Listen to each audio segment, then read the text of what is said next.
त्यामुळे लोक मला कुरूप आणि तुला सुंदर समजू लागले. यावरून कुरूपता म्हणाली, मी तुझे वस्त्र परत करते कारण मला या बाह्य सुंदरतेचा मूळ हव्यास आणि अभिमान नाही.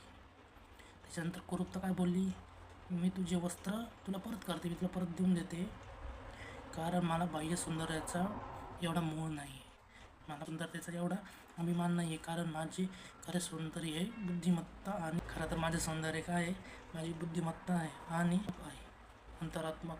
म्हणजे मी वरून सुंदर तरी दिसणार तर मी बुद्धिमान आहे. माझं मन माझं स्वच्छ आहे. मी यावरून काय आपण शिकवतो, याच्यावरून काय तात्पर्य निघतं, बाह्य सुंदरतेवर भाळून न जाता आत्मात्मक जाणून घेणे महत्त्वाचे आहे.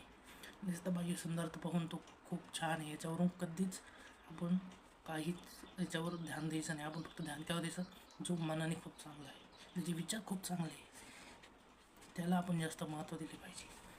असं या छोटीशी गोष्ट आहे, त्या गोष्टीवर आहे. आणि तुम्ही पण आत्मातून मनाने चांगला विचार करा दुसऱ्यांविषयी, चांगली वागणूक करा, तर तुम्हाला खूप आवडेल. ठीक आहे.